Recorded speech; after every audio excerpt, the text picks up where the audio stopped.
All right, here we go. Welcome to another episode of the Scenario Podcast. We've been having back and forth technical situations, but I don't want to say the same stuff that I started the last two takes off with. Why not?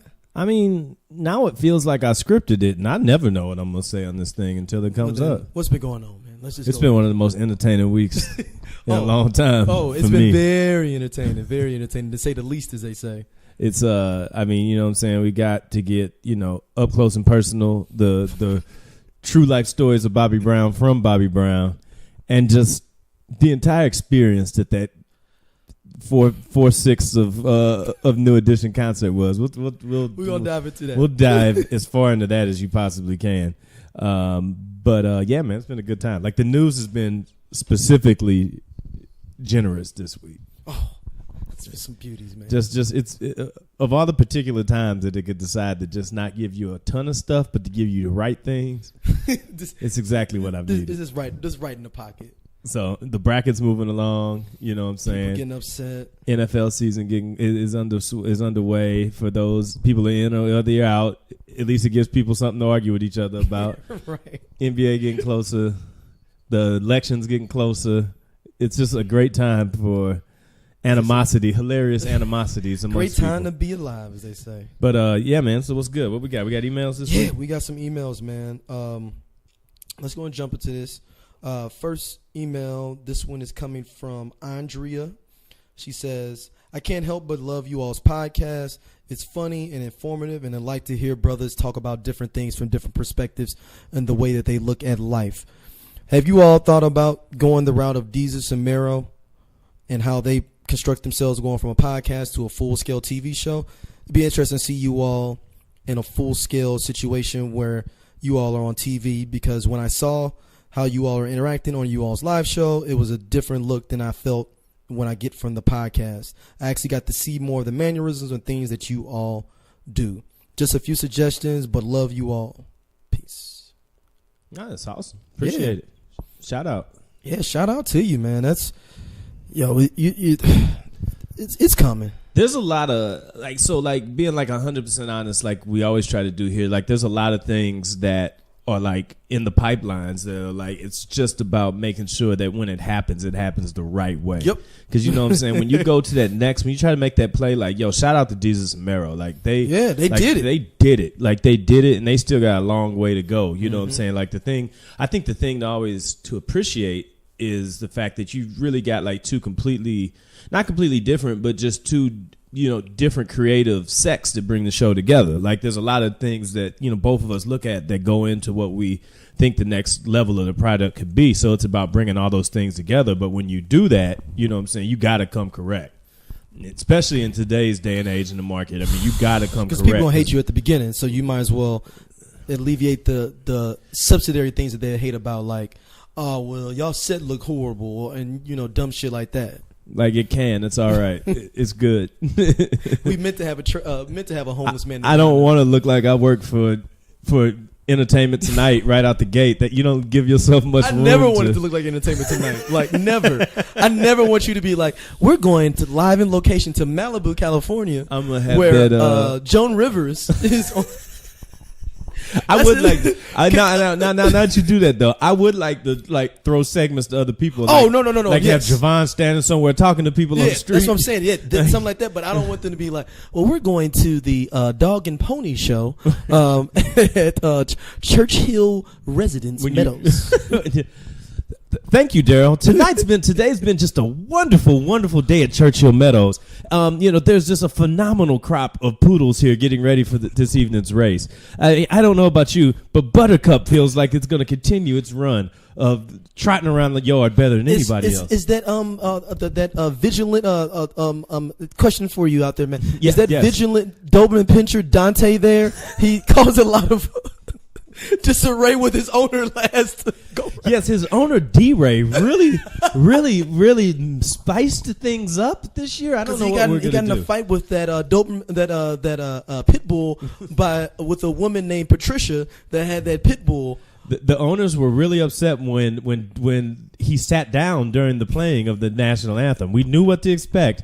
But he sat down, and rumor has it that he actually took a shit in the middle of the national anthem. See, so like, no, we can't. Like, we gotta be us, and this is about bringing it the right way. But yo, appreciate you peeping out the live show. There are a few more of those that are coming up real soon, and they're gonna be a completely different thing than even the last one. So yo, definitely keep checking those out. It was hot as hell at them lights for some reason. Oh, well, it was also hot as hell because we was destroying drinks out of the train out there. That's true. Too. That's something we have to start pacing ourselves early. Yeah. Like maybe we start drinking during the show. Maybe we do like we do now, where we drink during the show instead of before the show. Because that one we drink before the show and drink during the show. The goal is to the drunkest show we ever did was one with Van. That was 3.5 hours. Yes, it had to be split in 2 episodes. It was like The Godfather 2. It's like it stopped. That shit just kept going. It stopped in the middle because you got to put a second tape in. The first was like that too. Yeah. The first one you got had 2 tapes too. That's true. But no, there's stuff coming. Appreciate the encouragement. Keep the love coming. We definitely appreciate that. And that's I think y'all will be excited for what we got up the pipe. All right, let's go and jump in our topics, man. Brackets. Well, first, before we do, brackets, man. Yo, it's that time. The final 4. Shout out to everybody that's been chiming in on the brackets. Listen, I understand and I know we're not asking you to do a simple thing here. You know, it's gone from, picking between your favorite shows to then picking your favorite cousin. And now you done picked your favorite sibling. And now you about to pick your favorite parent. Kid, or your favorght kid, then parent. Kid would be the last round. I don't know. You got kids. It's parent. I get then go kid, then parent, because I'm saying... I don't know. I mean, you're responsible for your kid. Yeah, I'm not responsible for my parents no more. I really don't. I wouldn't want to be either, on a higher scale. That's just me, but... I mean... Kesera. Your kid's your fault. One way or the other, in a lot of ways. Yeah, Team Leave. Shout out to Team Leave It In. I have signed a multi-year contract with Team Leave It Out. It's nearly a lifetime pack so far. There's Team Leave It half in, and that was a scary weekend. But we got through there. We came out on the other side stronger than ever, unified. Understanding my body a little bit better, and when I'm skeeting and when I'm not. Yeah. But bracket time, man. So what we down to, man? Hey, man. So I got a question for you though. Like my bracket is looking kind of crazy though, because on my bracket, it had a different world beating the Cosby Show. Yeah, that's true. Because I don't think that actually could have happened in real life. The Cosby effect, the fact they have a suspended player, I think it just got to them the farther they got along in this tournament. So, it's like having to do like this is Kenyon Martin on the Cincinnati when he tore up his knee. Yeah, but they were still a decent team enough to get to the Sweet 16. Yeah, okay. Elite 8. It's Duke without Kyrie Irving. There you go. And they got to the Sweet 16. Yeah, and Kyrie came back and he wasn't quite right. Nope. Yo, this was a shocker, man. I'm not shocked because a lot of younger people our age fuck with different world. All right, so then tell me in your opinion then the appeal of what could make a different world. Because to me, this is an upset. I mean, it's a 2 over a 1. Mm-hmm. But this is the number 1 overall seed in the entire tournament. The reason why Different World is so endearing is there's been a million different black shows that have been positive black families after the Cosby Show to supplement that where it doesn't feel as good maybe. You ain't had no other show that had a black cast about black college experience yet again. We got Blackish. You had Family Matters. You had Fresh Prince. I'm saying other shows you saw black prominent people doing regular shit. You know what I'm saying? But you had other those that followed the blueprint of Bill Cosby. The Cosby Show. Here's my thing is when you think about the greatest shows in TV history, do you think about A Different World before the Cosby Show? Yes. I don't because they said the black college enrollment period across, but not just with black colleges, period went up like 40%. Because of Different World, like that changed the like there. I forgot who it was, but someone has got a paper or they're doing something. It ain't no think piece, y'all. This is somebody really doing research because I didn't want that they basically associated the black explosion of professionalism with Different World coming into existence. We have so many black people getting degrees now. Wow, look at that. Yeah, I think that I'm shocked it happened, but I'm not shocked. I think the thing about the Cosby Show for me though is that the Cosby Show kind of even like in some ways acted like a surrogate family experience for so many people. Yeah, you know what I'm saying? Like to see that get kind of turned up is kind of crazy. But I needed to see if the prodigal son or if the father would surpass, and it looks like the prodigal son showed. But Bill Cosby's involved with both though, so he still lives on. If this was money in this, he would still live on. Yeah, it's fair. Up next, another showdown of similar genres. What things represented in different eras? Def Comedy Jam versus Chappelle Show. Moving on to the next round. This is showing a lot of our demographic. Moving on to the next round. Chappelle Show, man. Yo. And like, listen, I've been one of the biggest advocates for the Chappelle Show the entire time through it being in here because that show made a bigger cross-cut impact on comedy for people that I know, and that where I was at. Comedy Jam changed black comedy, though. Well, it did, but Chappelle Show, as far as I in my opinion, Def Comedy Jam did it, but Chappelle Show did it in a way we never saw before, though. Like, that isn't what In Living Color did. You know what I'm saying? Like, that he didn't care. Like, I don't think I've ever seen a vehicle take a dude to the next level as much as that show did. Like, ever. That Will Smith? Where he's standing on his own, though. Like, of course, he had co-stars and, like, writers. There was, like, 4 other people involved in it. But as far as Dave Chappelle himself? Will Smith is, of anybody in this whole bracket, I think he is excelled the most because of being on his show than anybody else. I think his show helped him be a vehicle, but you got to realize that Will also had other vehicles too. Like Will was like the Jamie Foxx before the Jamie Foxx. You know what I'm saying? Dave Chappelle was just a dude that was doing a few spots in a couple movies. That's true. And then Chappelle's kind of undercover though too, because he had a couple of sitcoms and pilots and stuff that got canceled before this. But I mean, with him and Neil Brennan teaming up for what they did with that show, like it hit topics Def Comedy Jam was absolutely, for us, it was like the Soul Train of comedy. You know what I'm saying? Like it just hit on all those levels, and it was for us seeing ourselves be ourselves in a way we hadn't before. But just as a whole, Chappelle's show just is something different than anything else you see that comes along. I mean, like the only thing I've seen that gets anywhere close to like what that is since that time is what's my guy that did Get Out? You talking about Jordan Peele? Yeah, Key and Peele. Key and Peele is like the only thing I've seen get close to kind of trying to do that thing again. But that wasn't Chappelle's show. Couldn't do it, no. You know, so shout out Chappelle's show, man. Moving on to the next round, and after that. Yo, the Yukon. What year Yukon? I'm trying to think. I'm thinking what year. Like Richard Hamilton? No, because they were underdogs against. He's basically Duke of this bracket right now. Martin. Yeah, we got Duke Martin. 99 Duke. Okay, think about that Duke 99 lineup. Okay, that's fair. That was good too. Martin. We got Martin taking on Sanford and Son, and it wasn't even a fight. It wasn't even a fight. Martin cleaned up Sanford and Son. And one of my homeboys, shout out to my guy Bird. He's doing dope design and stuff out in KC.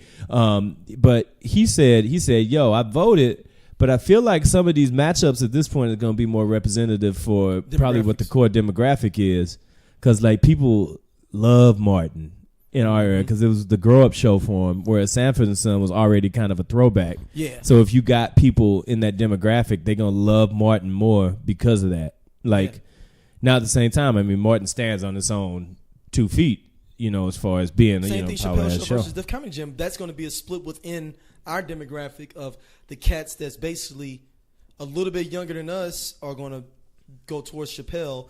And those people a little bit older than us that will be voting are going to probably go Def Comedy Jam, and we're somewhere in the middle with mixture. Yeah, that's fair. But Martin did numbers on. Martin just ran away with it. So Martin is still the head full of steam favorite going forward he's the right now. He's the one favorite. You don't get no money. Yeah. Like if you bet on him, you got to bet $1,000 to get $2. Now in the most awkward of our final of our Elite Eight showdowns, we had and the thuggish one. That was the hood. This is the hood. This ended up being the hood bracket. You had the hood family that was holding it together against the cats that was trying to clean the hood up. And holding it down. Depending on where you look at it. Or depending on what scene it was, you see it in a different way. We had The Wire versus Good Times. And I feel like this is the prototypical matchup in this. Like, people were mad about having to pick between A Different World and The Cosby Show. Mm-hmm. I mean, like, one way or the other, you would have probably had to play one against the other. At some point. No matter what. Mm-hmm. But, like, this is one of the ones that people look at, they say, how the hell is this going against this? And I understand. Yeah. I truly do understand. But, there can only be one. And The Wire handled business. The Wire had the strongest third round showing of any show. And that's after kind of getting tightened up a little bit early on. But we said that their previous round would probably be a little bit tougher for them than that round would be. If they got through there, they basically had a clear path to the Final Four. Okay, that's fair. Yeah. And it played out that way. So now, speaking of the Final Four, we here. And now, as you listen to this, you can do it. Head over to brackify.com. Find out dopest black TV shows of all time. Link is in the notes. Yeah, link will be in the notes. Link will be on the page. It'll be on all that. You can check it out on Instagram. You can check it out on Facebook. We'll touch on this again later on in the show. Kind of hit a little bit of thoughts about them parents for the Final Four. But, man, let's touch on some of these topics before we go there, I got a tweet I want to read from... oh, Lord. Because, I put up the You Ain't Know episode from the throwback episode. And people were like, whoa. Basically, some people were like, well, they did not. You see, I changed the picture to with Ray Allen from. So this one is from @sincere92. This is a woman. She says, wow. Didn't know Ray was getting down like this. How did this fall under the radar? Oh, yeah, because, check it out. Like, the backstory to that, you can go check that out, too, because that's up there. That's still on the archives and the throwbacks of the straight OLC site. But, so, like, I came into the studio that day, and I was like, I got something, right? I got something for y'all. And this going to sit off the whole night. Yeah, like, everybody, Teddy wasn't sure. Javon didn't know what was up. I said, no, I got it. I got it. Let me do this. Let me fly.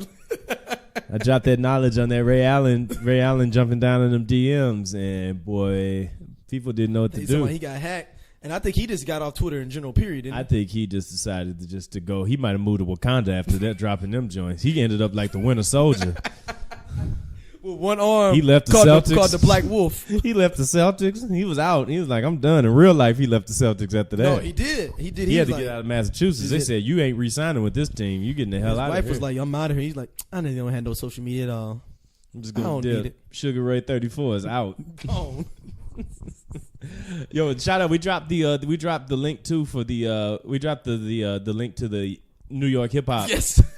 String, which is easily the greatest thread in the history of the internet. I read it every time we repost it. I reread it again like I didn't read it. I haven't read it 3 other times. Every time I read that, I smoke a Black and Mild, the whole thing.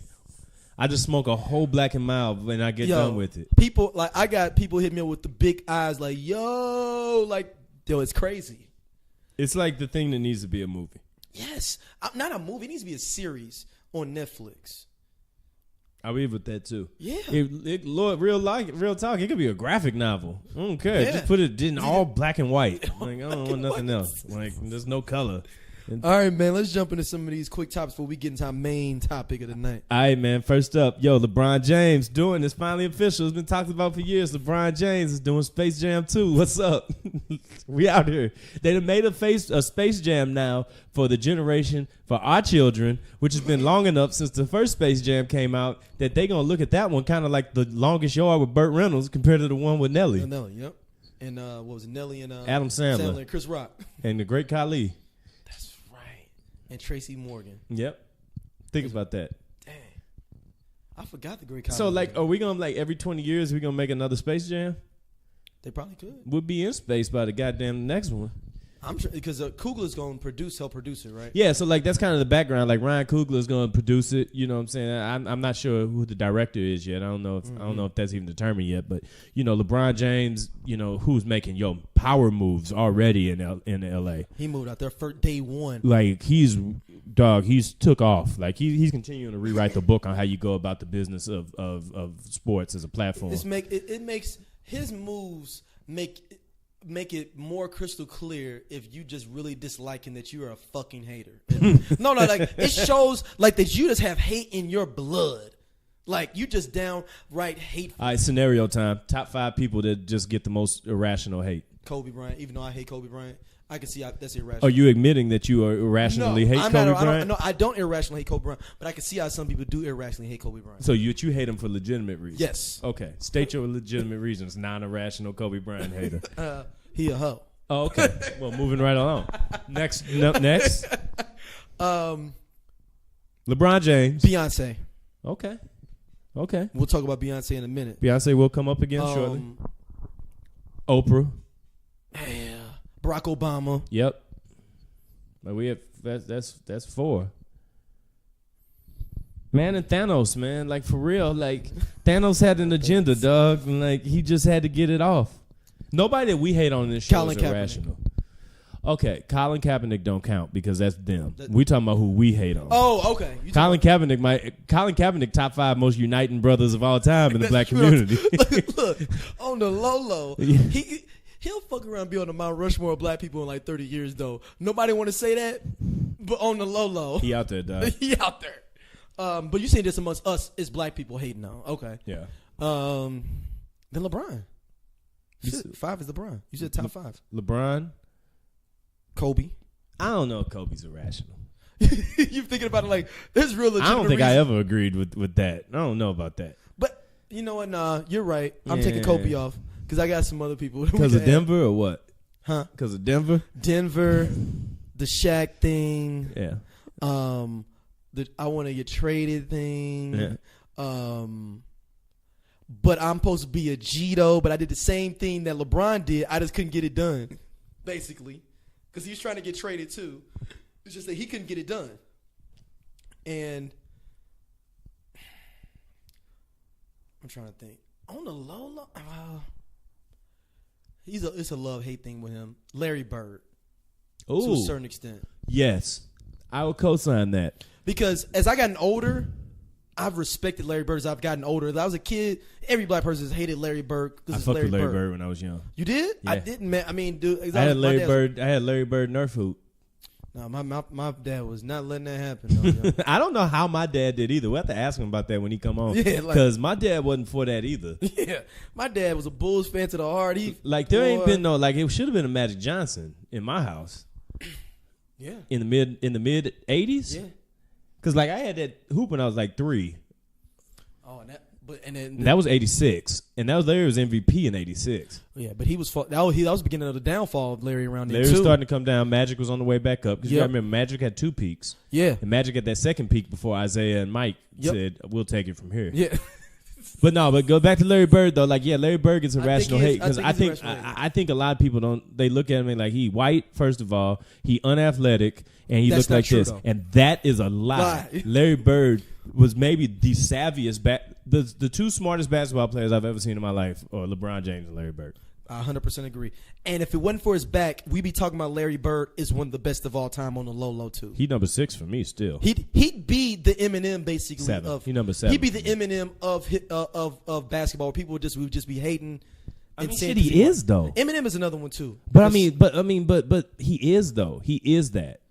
There's no. But at the back thing, I think people try to use the numbers and try to fuck with because his career wasn't as long. The back. But thing. People don't understand the numbers because every time you show Larry Bird numbers to somebody, they'd be like, he averaged 10 and 7 on top of 24, and then it fucks their case up. Right? No, that's true. You know what I'm saying? But they just don't visualize. No, it. they just don't. No, and Lynn Biasdine fucked his career up too. It's one of them things that people. It's one of them things that people decide they don't want to believe. I literally had somebody look. I put up a highlight film of Larry Bird on Facebook that came across. I said, because y'all young cats need to know about this.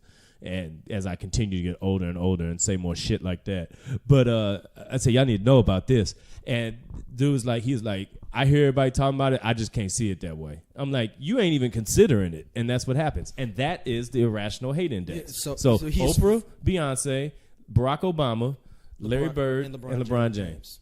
God bless. I know there's probably some other people probably can bring up. Bring some more people up. You know what I'm saying? I mean, there's a lot of people that's underrated. I feel like Crispus Attucks is underrated. He got the Revolutionary War kicked off just by trying to walk home from the club. And people don't understand that's really what happened. That is exactly what happened. He was walking home from the club and got popped. I mean, it was a pub. It was a club. There was a DJ. There was a pub, and they was like... There was a DJ. And that's the fucked up thing. There was a line where only one person could get in, one could get out. And a black man can't even be... He was a free black man, too. He was coming out, having a little beer, walking through oh, damn, what's cracking? because you know we just like to see.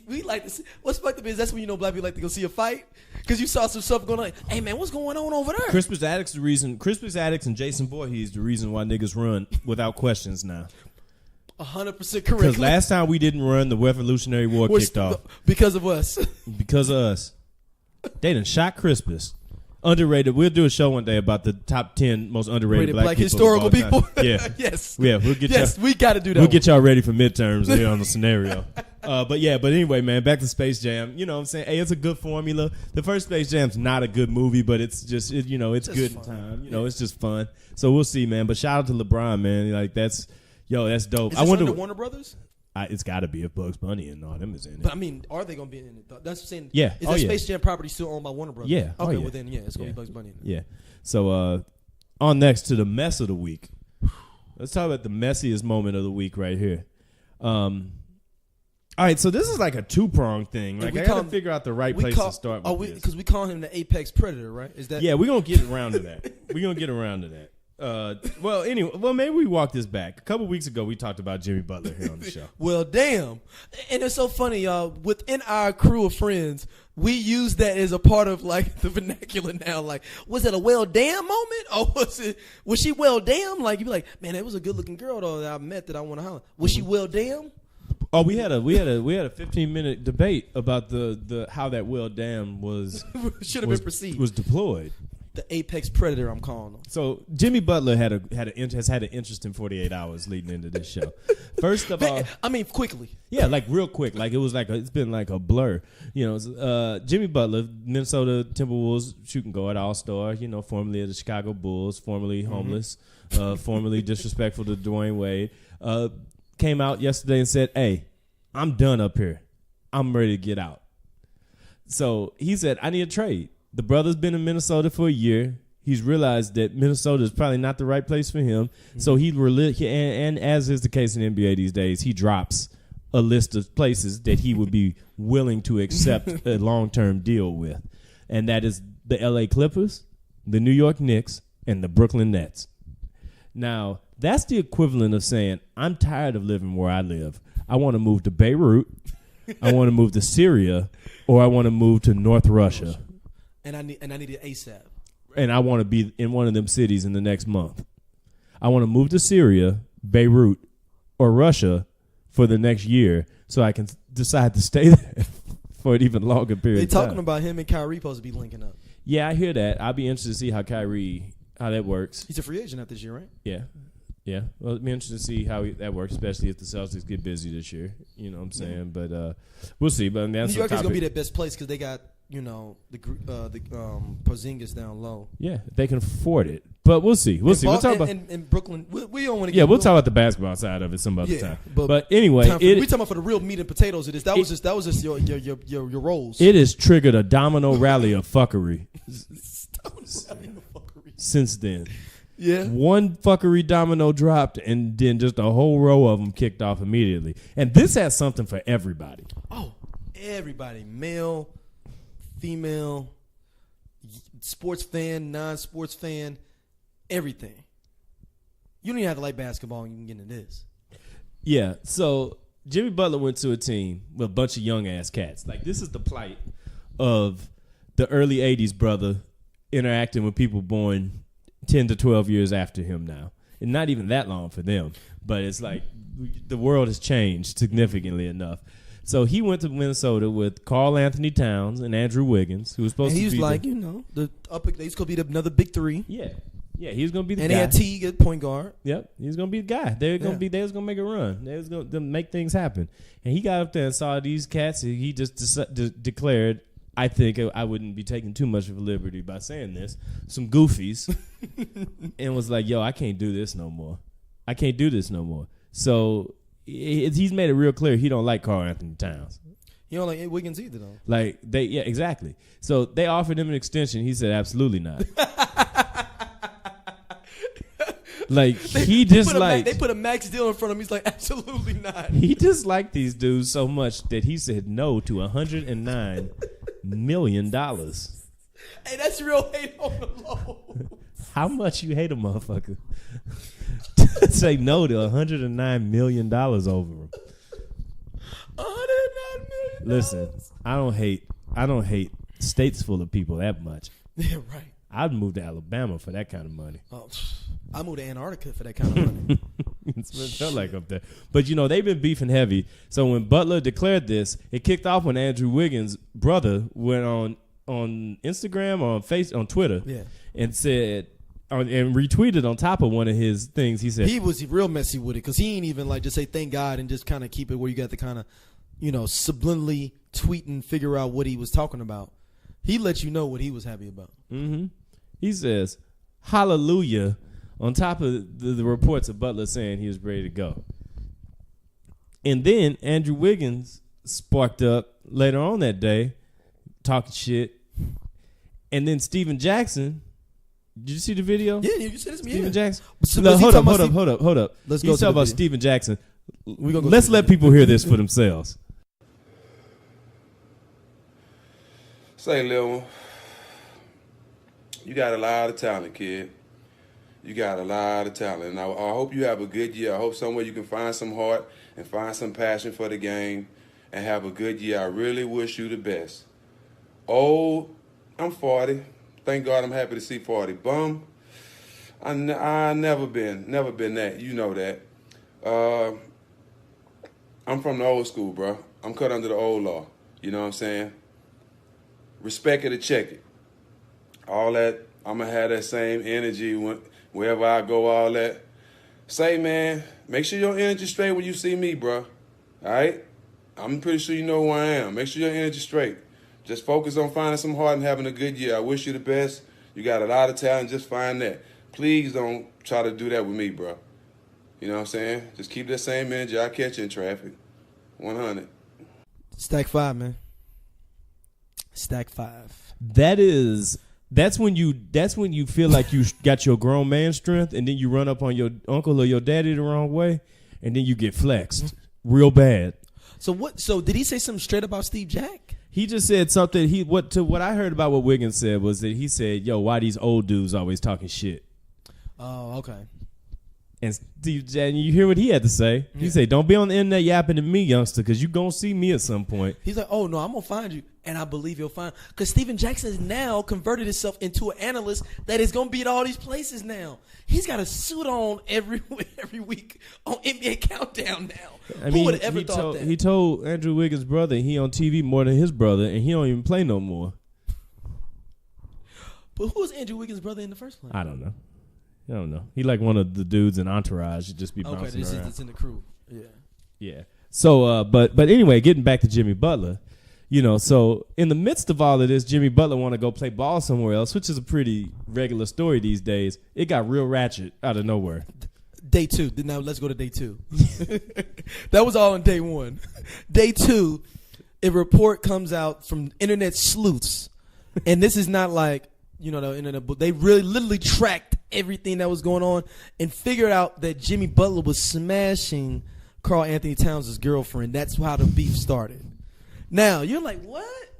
Yo, these internet cats didn't dig through everything, people Instagram posts, things like that, and going all the way through. They done basically cut the magazine up and put the pieces back together. They did the Watergate. They got all the shreds back together and put them joints back together. And said, taped all them shreds together? They said, we got a whole case right here. It was like Mr. Glass when he showed up with all of that. They had it ready, set to go, putting it up like, boom, here it is. And then, of course, they ain't even true. Ha, ha, ha, ha. Hey, man. I read through all that stuff. Have we got a statement from the young lady yet? Yeah, she said it didn't happen. Mm-hmm. That me and Karl broke up for other reasons. But did she say that she never ducked down with Jimmy? No, she just said it's not true. Okay. Now, those are one of those cryptic tweets that aren't associated with anything directly. She was like, y'all funny. We need to know what Ray Allen think about this. Yo, Jimmy Butler, is he Mr. Steal Your Girl? Yo, Jimmy Butler is the apex predator, dog. He is. I mean, he's out here on the prowl. They say he got up in her DMs. That's how he ended up getting her. And maybe the first step to him to try to get Gabby was that, well, damn. And then, that's how cats try to get women on the internet, if y'all don't know. For how the DM hustle goes, guys will start commenting and liking their picture. Then they slide in the DMs. Is that what Jimmy was like? Oh, I do this all the time. I'm stepping up to Gabby. I think this all happened. I think it absolutely everything. happened. I believe all of it. I think every second of this happened. And that now it's got out, and I think this stuff happens in the league more than it gets put out. It happens all the time. Think about the whole drama between Jason Kidd, Jimmy Jackson. 3J? All 3 J's. All 3 J's. Jamal Mashburn and Jimmy Jackson. And Tony Braxton. Yep. Allegedly. 1995. Wasn't it? Who got played in the date and she went out with, was it Jimmy Jackson? She played Jason Kidd, I think, and went out on a date with Jimmy Jackson. And I feel like Jamal Mashburn was trying to put in a bid too. Yeah, I feel like Jamal Mashburn was the homie that was at the crib that was dirty macking on the couch. Jason Kidd was one that got stood up on a date, and Jimmy Jack was the one doing Jimmy Jack things that you would think Jimmy Jackson would be doing. If you saw Jimmy Jackson, you'd know what he would be on. He seemed like he'd have been a lower tier. Jimmy Jackson looked like he would have been one. I mean, yeah, Jimmy Jackson looked like he would have been the dude that was dressed up in the club in like Boomerang with like them big silk shirts on. And them white pants. And getting your girl. And getting it in. And getting your girl too. Yeah, though. he looked like a young ass Reggie Theus. There you go. But, there you go. Shout out to Reggie Theus. But yeah, so Jimmy Butler, man, is on the move, and he's looking to get out west. And I think it furthers your theory that he's closing in on his ultimate prize, which is Gabrielle Union. Dude, this is all about Gabrielle Union. Because look,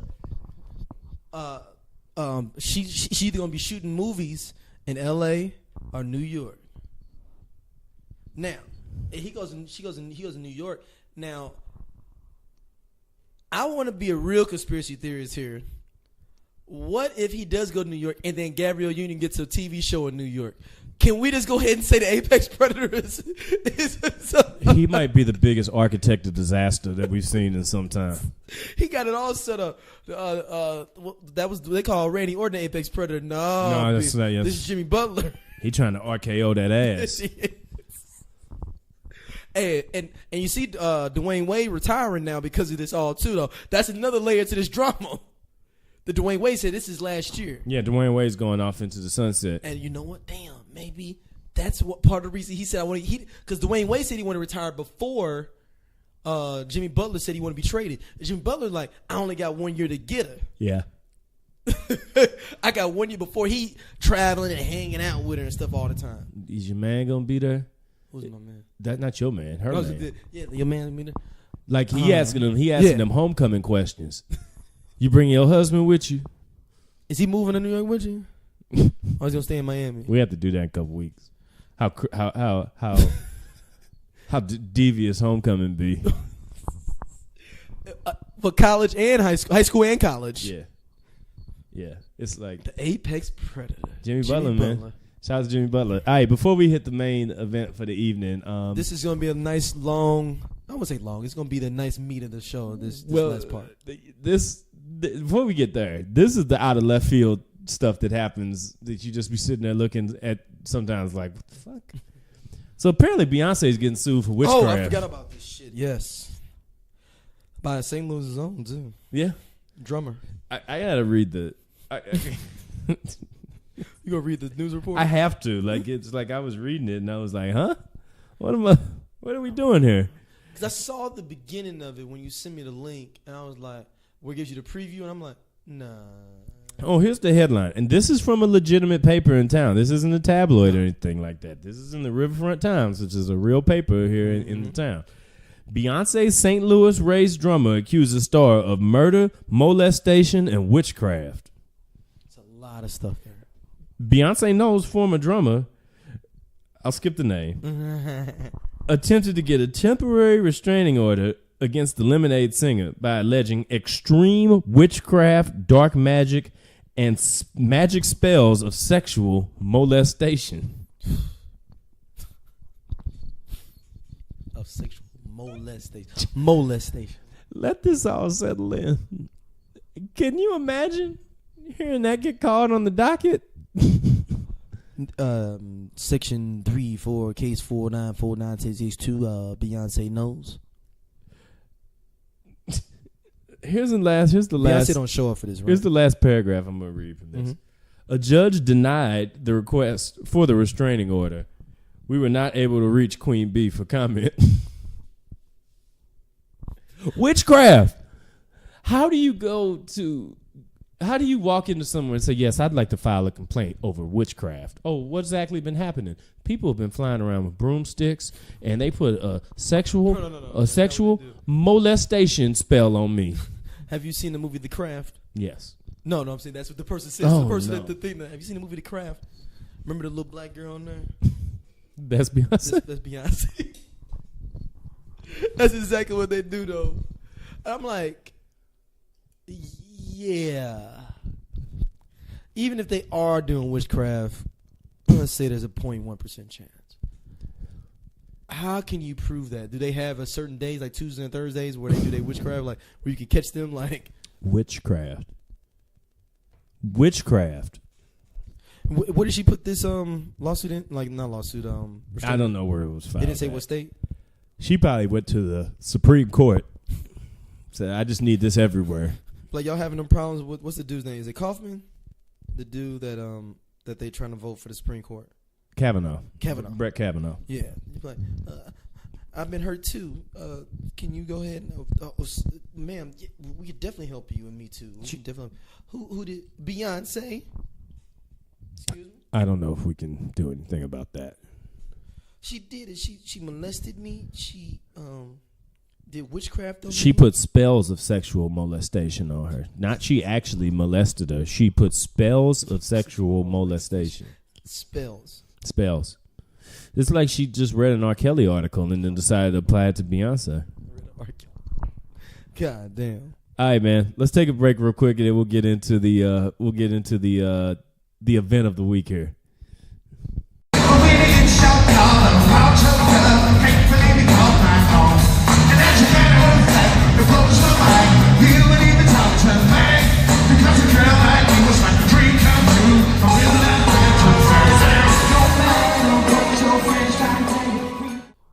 All right.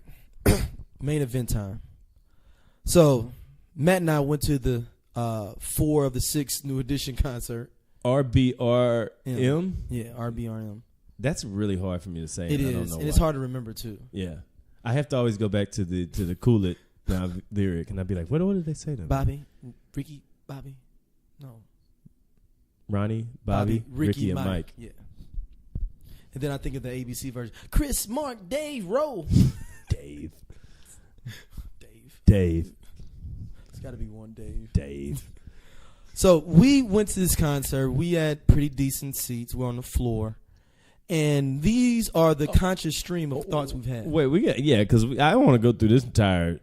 I'm even willing to go back to the night before. Oh, okay. You had quite the Saturday. And I didn't think the show was going to happen. So we texted on Saturday night, and I was just like, yeah, just pick up the tickets. So I was like, I was like, bet, I'll just get them. They on the floor. It's whatever. Let's just get them. Yeah. And we picked these up, and it's like, cool. So I hadn't talked to you or anything. And then you pull up. And first of all, let me explain this too. One day, if a reverse biography was ever written about Daryl, the title of it would be, I'm on my way. The life and times of people who waited on Daryl Frierson to show up for something in their life. That's real. He was on the way for so long. I changed shirts twice. I had 2 drinks. I watched a half of football and played a couple games of spades on my phone. I see. I got a daughter, man. It's hard to get out. He was on the way, but he wasn't. But he was. That's the reverse biography of your life, and it's gonna be like an oral history written about you by everybody. I'm not as bad as Tap. That's a whole nother story. Anyway, you pulled up, and you was talking like you had been in the studio all night. I had a bad voice. My throat is still even bad a little bit. Yeah, my voice was horrible. Like it was like I sounded like Bill Cartwright and shit. You sounded like the dude Funkhauser on Curb Your Enthusiasm. Oh. Super Dave. Yes. Yeah, it was raspy as hell, and it was going in and out, so nobody could really hear me for real. So they had to repeat everything, so it made it worse. Yeah. So it was horrible off the top of it, but you got to say all the things you wanted to say because nobody could hear you. You goddamn right I did. We drank it back. And you get sick. You just drink your voice back. And I got my voice started to get better as the more drinks going. Yeah, it did. It did. It's amazing how that works. The healing properties of alcohol. But yeah, so I mean, like we was on the way, and we did everything we could first of all to avoid the beginning of this show, and we were thwarted. We were an hour and a half late, and we didn't miss anything. Some dude went on stage named something. I can't remember his name, and we like, oh shit. He looked like Wacky. He looked like Wacky D, but he wasn't as light skinned like Wacky D though. Well, he was doing that. He had that same. Shout out to Stoney Jackson who played Wacky D. Stoney Jackson finds a way to come in every episode somehow. Stoney Jackson will make his way in. So we were like, yo, okay, when Case goes on, how many songs? That was the first thing we Case, Touch Me, Tease Me, Case. Was supposed to be the opening act. Was supposed to be the solo. Well, him and Kid Capri were the opening acts. Mm-hmm. We on our way over there, and we were like, how many songs can Case really do? And we were like 4 or 5, and then we were like, but damn, he gonna start doing other people's songs too, though. Yep. And sure enough, that shit up. No, going back. Remember we were walking, and then somebody was talking about Case ain't went on yet. Oh, we was walking in on the security. It was like, the main acts haven't even got on yet. We were still waiting on the first one. I was like, God damn. So we finally get through it. And that's at 8:15 for a 7:00 show. Letting you know the underlying theme of this whole thing is going to be understand what it's like to go to a truly black concert. Exactly. It's a black ass show, man. But so we finally get in, go through security, all that good stuff. Wasn't no issues or nothing. Except them like kept saying like, you got to make sure you got the change out your pocket. I was like, I ain't got, like, who has that much change? Like, I don't. It was some old players in there though. Oh, we're gonna talk about that in a second. So we get in and we like, oh snap, Case up. So we hype. We get us a drink. We saw the homie Sleepy and his wife. Shout out to Sleepy. Had a Bobby Brown shirt in his possession already. Yeah. So then we saw one of your friends. Yeah. We saw my guy. We saw one of my frat brothers who runs things over at Ballpark Village. So then I turn around. No, then I turn around and I'm like, hey man, that ain't Case, because they had the little screens up, and he's like, yeah, it is. That ain't Case. Case. Nah, that wasn't him. He had like 2 chicks dancing behind him, and he was in the middle of the stage. And you realize it was the same 2 chicks that danced for RBRM. Was it? Yeah, he rented them out. Oh man. Yeah, I hope they got triple pay for that. Yeah, that was probably part of it. I thought he brought his cousin. It was probably about 6 girls that danced with them at the end. Yeah, probably. So they probably have to rotate every city for him. Like it's 2 of them got to rotate. I didn't do it from here though. He was? Yeah. Oh. He ain't part of the show regularly. That's just the local spotlight. Oh shit. Okay. Yeah. Well, then maybe that was his woman. I thought those were the chicks. I thought he got him like from over on Wall. Yeah, like the Wall. Yeah, he went across the street and got him. Judy Best. Got him from old Club 7. But anyway, so here's the first moment of really the second. Let's say the timing of how things were going along is the first indication that you were at a black ass concert. The second thing is the ethnically themed drink menu.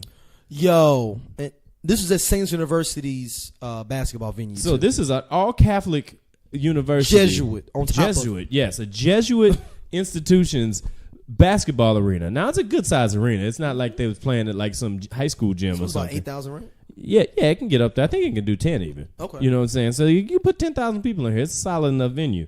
But I looked at the menu and I was at the thing and I was like, yo. They had Hennessy Punch. But they knew their demographic. That line was long as fuck, remember? Yeah. The regular drink line wasn't that long. That Hennessy Punch line was around the fucking Hennessy corner. Punch was draped around the corner. But then we was like, well, I don't want that. That sounds like that'll shut me down. Do you want me to make it through this concert?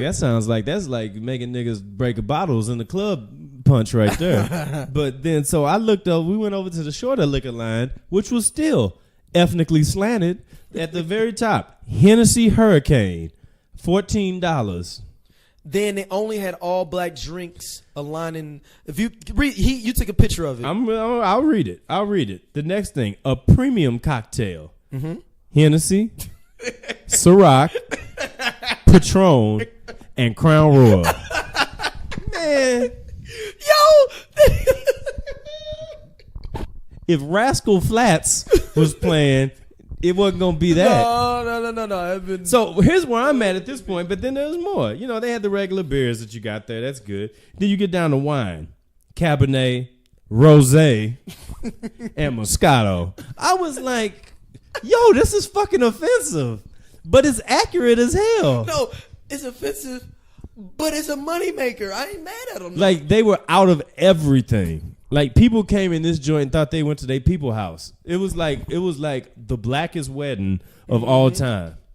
Like, I ain't even mad. The only thing they were out of Crown when we got up there. That's they were out of Crown by 8:30. Yeah, out of Crown before Case even got on stage.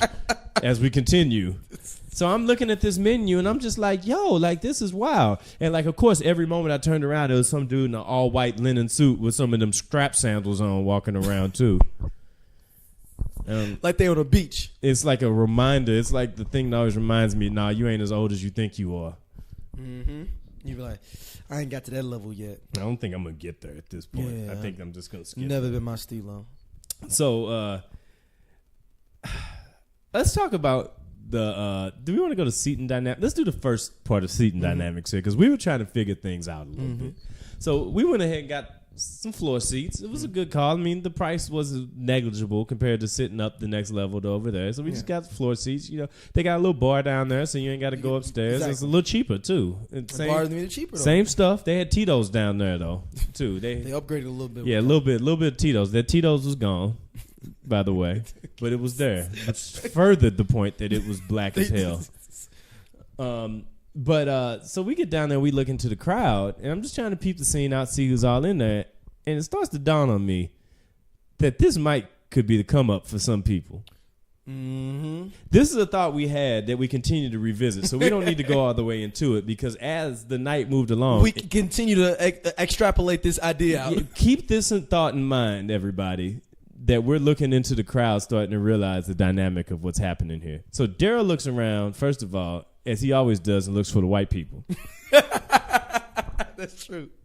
Off the top, I'm trying to see where the white people are. Yeah. We found them. We found Sister Mary Ann and Sister Kathy. And they were sitting in the second row off the floor with New Edition shirts on from like 15, 20 years ago. And I'm talking about these are like 60-year-old white women. Yeah. This ain't like they were probably like 50 because, that's true. Adjust for deflation. Aging like an avocado. Deflation. Yes. So, that. They might have been 35. Yeah. But so we looked through, and then, this is when we had our first breakthrough of the night. Now, mind you, nobody's on stage still because Case hasn't decided to show up yet. So we're just kind of sitting there chilling. Shout out to DJ Cut. He was DJing. Yeah, DJ Cut was doing his thing. Just doing his thing. So we look over, and Daryl looks over and sees a couple. I'll let you take it from here. And I go, man, this black dude, he's super geeked there, and he's with this Caucasian woman, but it's a flood of black women around him. And I'm like, he just brought her into the den of thieves. Like, you put her into a bad physical situation. You got to go to the bathroom with her. You got to do everything. She might get her ass kicked up in here. What are you doing with that black man that you out there with? Like, I just look, and then she's sitting around. It's like you bringing somebody into a nest of vultures all around, and then you sitting there. He's sitting there giggling and laughing like Stevie Wonder and shit. You know what I'm saying? And she just sitting there like she don't really want to be there for real, and because she know that those vultures sitting right around her just staring her the fuck down. It was a very interesting row. We'll talk about how that row got even more interesting in a second. As the night went on. So we at that point. So now at this point, Case comes on stage. So we get up to go get drinks. Exactly. Keep in mind, we were listening to DJ Cut kicking it. Case comes out. Oh, wait. Hold up. Before Case came out, the laziest DJ of all time came on stage. Oh, Case's DJ. Yeah. What does he come out with first? Oh. What is it? No, I know what it is. I'm asking our listeners to think about what do you think the laziest DJ song is to come out with? And then imagine all four of them playing back to back. The first one, I'm gonna give you guys 2 seconds to think. Fat Man Scoop, fucking I forgot the name of the song, but it's the one bass drop with the Love Like This before. Yeah, but it's called something. I forgot. It's a name of a. That actual mix is a name. There's a name for that mix. It's like Lifetime. It's all good. They know this. You know it. Bass drop. Yep. And he came out today. He's like, yeah, St. Louis. You know y'all want to do it. And I'm like, yo, that is the laziest. Stop yelling at us. And it's lazy. Like nobody's excited, but everybody's just like, all right, it's music, so it's better than the stage being empty, But so he plays. It's called Be Faithful. Okay, it's Be Faithful.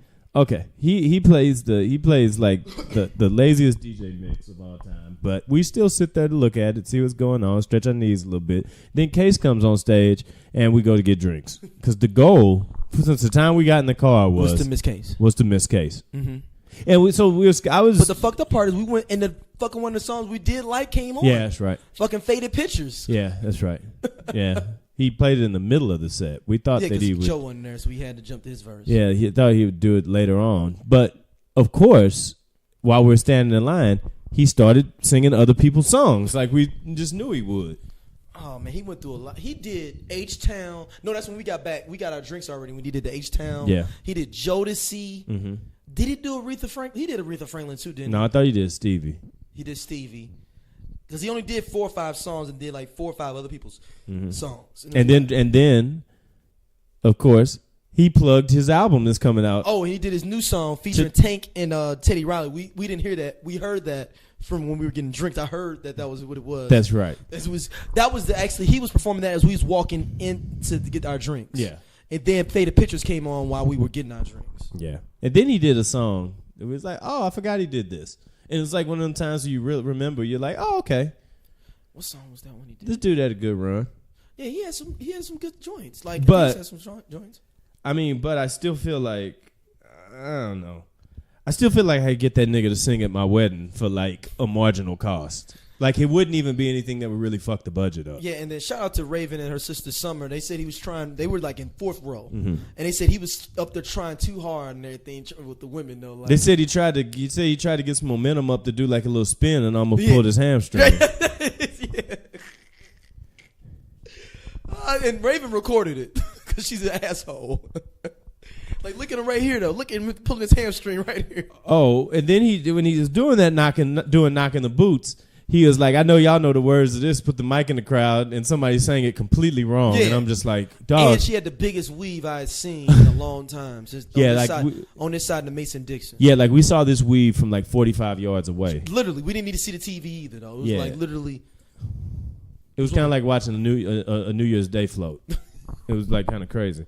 But then after that, that's when he pissed you off. Yes. Because that's when he did the Keith Sweat duet. Come on, man.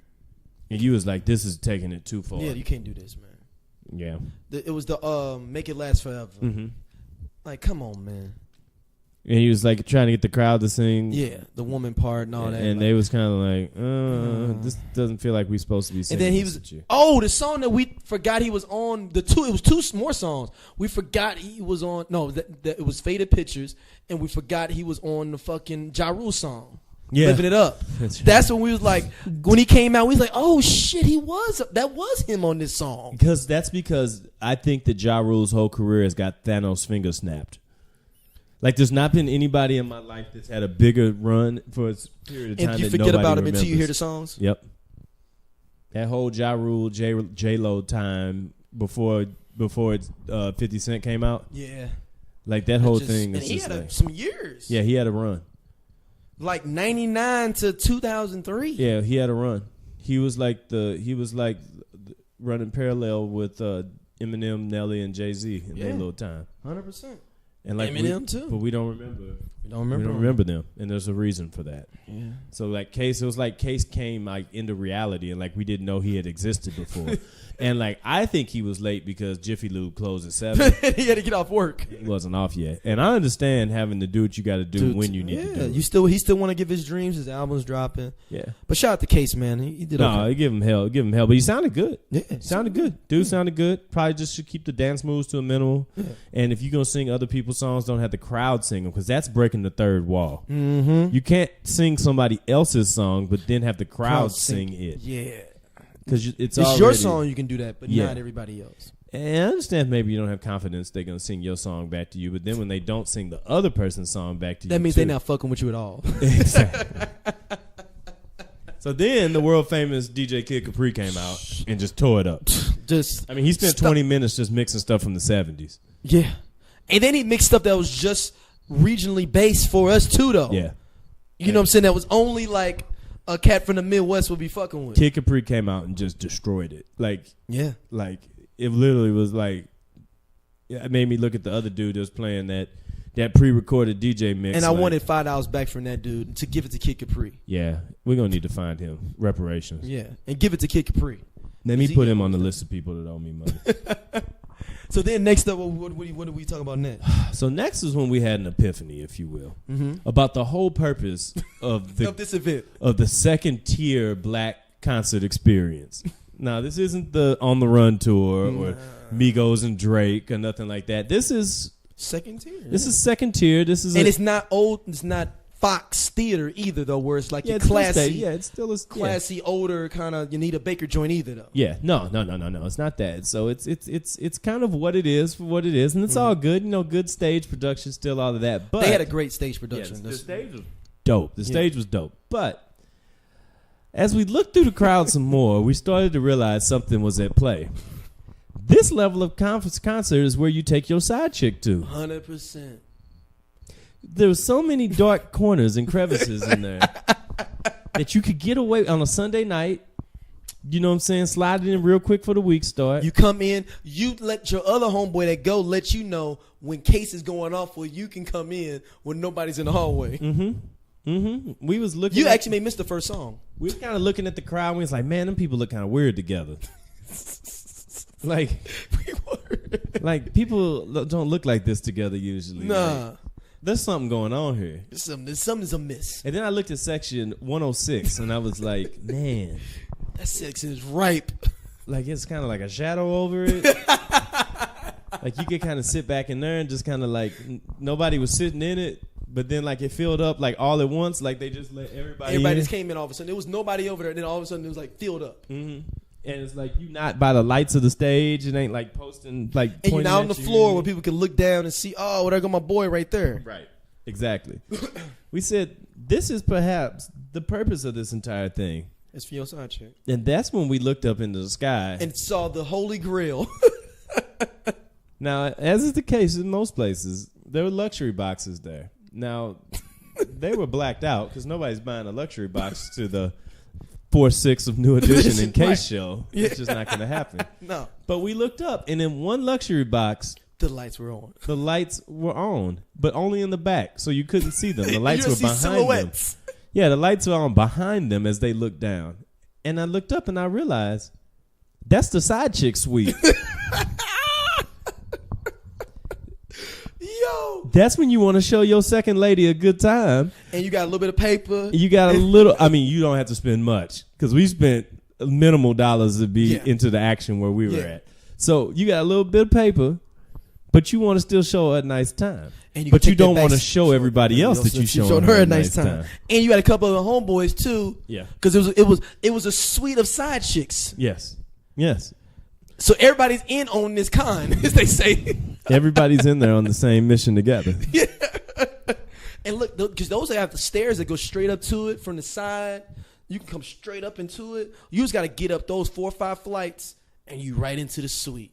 And you probably can stay around and hang out a little bit and let the calm down. We have some more drinks, hang out, finish up these shrimp cocktails, and then we can ride out because we don't want to mess with the traffic. Yeah, we just miss all that. It's cool. We've spent enough on the side chick suite that we should be able to have a little extra time. Yeah. And every time I've been in a suite in my life, I've always had as much time to get out as I want to. Yep. Because it's all good. It's love. It's like a thing where it keeps going. Let's order some post-game food. Let's hang out. Let's hang out. You know, but it was amazing. The side chick suite in and of itself takes a extra effort of duty to really put that into play, because that's my thing about it is the side chick suite is not a place. It's a state of mind.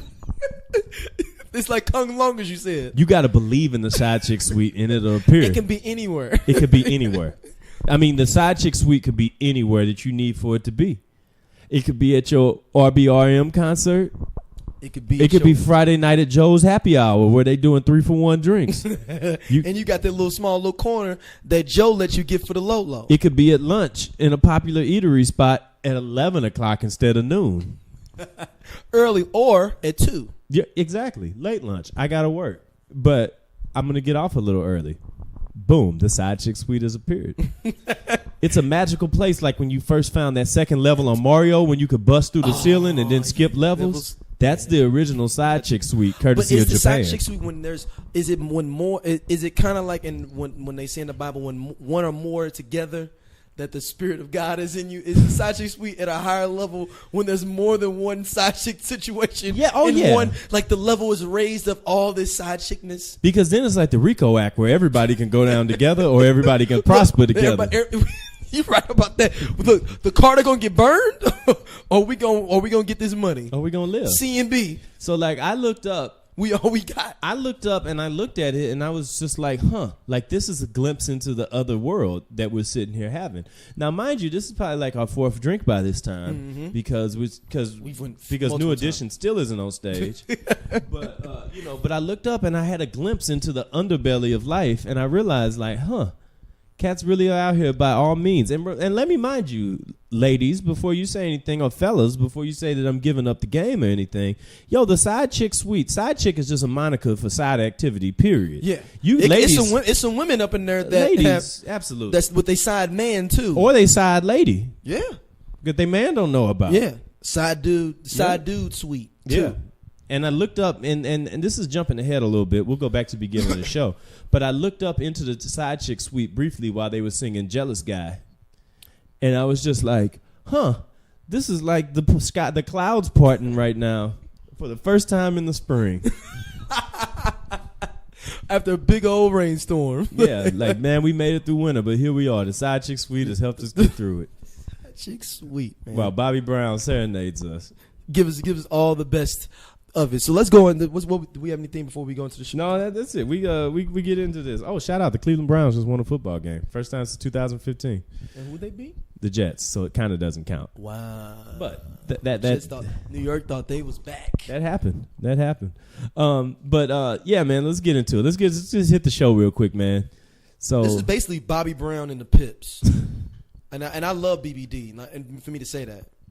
It ain't wrong. The way and I get it, and actually it's a humbling thing for BBD to take that step back because they understood that Bobby's movie was coming out and he was going to be everybody wanted to see him because of that movie. Because they had interviews where they talked about they felt like they dropped the ball by not going on tour after the New Edition movie. So basically it was a situation kind of how the same Lunatics were with Nelly, where they was like, yo, you just one is popping, we just gonna push you. Mm-hmm. Yeah. And that's they could have did a BBD tour, but would it have sold out? Nah. But Bobby BBD tour was sell out. You had numbers in there. Because he had the movie too, and they got people fresh in their mind like, oh, damn, I just saw the Bobby movie last week. So here's what was dope about the thing, though, is with the show is that, and of course, us with everything that we've done based around New Edition. There was no way. We was going to miss it. There was no way we couldn't be there. I mean, it was like obligation, Y'all would look at us strange if like I couldn't have looked at myself and been like, it's all good. I just didn't. They were here, but I just didn't do it. Like, no, what's that all about? But they came out doing My Prerogative. Actually, first of all, they had a dope photo collage on stage like before they did. Check Daryl's Instagram page. He got a good video of that. But they did a dope thing with putting it all together. Then they did My Prerogative, but Ronnie started it, which was dope. And I was like, damn. Look at that. And then Bobby took it over. You know what I'm saying? And Bobby sounded good, though. This is the best I've heard Bobby in over 10 years. Yeah. Like Bobby was doing it out there. Like Bobby sound clean. Bobby slimmed down. Mm-hmm. Like Bobby was, Bobby still ain't doing that choreography like he did back in the day. Oh, Bobby took a lot of like I'm not doing this situations during a lot of them dances. Yes. Bobby's stamina is at a point right now where it's about a 10 out of 100, but he can still sing. And he went out there and like he sang Roni. He sang Roni from the heart. Yeah. Killed it. Killed and it. then they flipped even some BBD songs where Bobby was doing the rap parts, doing the rap or singing some of the parts. Yeah, that's true. That's true. Like they killed it, man. Like, they was making fun of each other through the show. Like Bobby was talking about how he was watching them do Poison back when it first came out and said, "What these cats always pointing at?" Said they pointing at everybody. Like, what the fuck they pointing at? Like, Right. And then he said they was some pointing motherfuckers. That's what he said. They some pointing motherfuckers. Some pointing motherfuckers, ain't they? And then what was the song that was supposed to be on the New Edition album that Bell Biv DeVoe was giving him trouble about? It was Tenderoni, I believe. Huh? Tenderoni, wasn't it? No. It wasn't Ronnie. It was Every Little Step. Every Little Step. Yeah, it was Every Which Little goes Step. back to our conspiracy theory with the Ralph Yeah, Bobby thing. Ralph Tresvant sang the first verse of that song. No shit, it was supposed to be a New Edition song. Because Ralph Tresvant sings the first verse of New Edition songs. Shout out to Ricky Bell. It was Ricky Bell's birthday. And he did like a dope cocktail of, like a medley, I should say. Of the BBD slow jams. Yeah, mixed in with New Edition songs too. And then they did they did Hit Me Off. Hit Me Off. And they had performed Hit Me Off in 20 years. Yeah. Exactly. As alive. Right. You know what I'm saying? So it was a dope show. It was good to see. Yeah. For the culture. It was a great show for the culture. Oh man. Oh, another thing is that when I was seeing, I love shows like that because you get to see couples that been together a long time, and you see like one of them fall off, and one of them is like keeping themselves together. Like you'll see a woman, you're like, man, she looking good, man, and then you see her dude, and be like, oh, they've been together 20 years, huh? Like that's the only reason that she'd be with him at this show. And then the same thing opposite, you be like, dude, looking fly though, he doing his thing. Then you see his woman, you're like, they've been together 25 years. Okay. And that's like the goal, man, to stay evenly yoked out here. Yeah. Stay evenly yoked, y'all. And you see both of them looking at each other. It's almost like the remember Part-Time Lover by Stevie Wonder, where they both looking at each other like, we should have brought each other to this show. The same two people I'm talking about would have been in the side chick suite together. The side chick suite got necessitated by what happens on the floor. My boy said it was filled. There's only 3 couples max. They don't sell 6 tickets together. Yeah, we can't do it, man, because they don't believe it's he believes that I do my dirt all by my lonely, but but he adds 2 other people from time to time. But it was a dope ass show, man. It was a dope show. A lot of people there, man. Like black people show up for some shows though, boy. Oh, black people show up for if there's one thing the black community did, we didn't gave ourselves a little trouble tonight, gave ourselves a little hell, and but at the end of the day, God bless the opportunity to be able to keep our acts together, to have them still doing stuff like that. Yeah, but also God bless the Hennessy stand, who got our people in the spirit to turn up and have a good ass time with the Hennessy punch. Yeah, dude, Hennessy punch, man. Hennessy punch at a concert, $14, probably worth every single dollar of it. I just couldn't see myself drinking a Hennessy Hurricane on a Sunday night. Yeah, it's just. Hennessy punch just didn't feel like the move for me. No, that wasn't where it was at for me.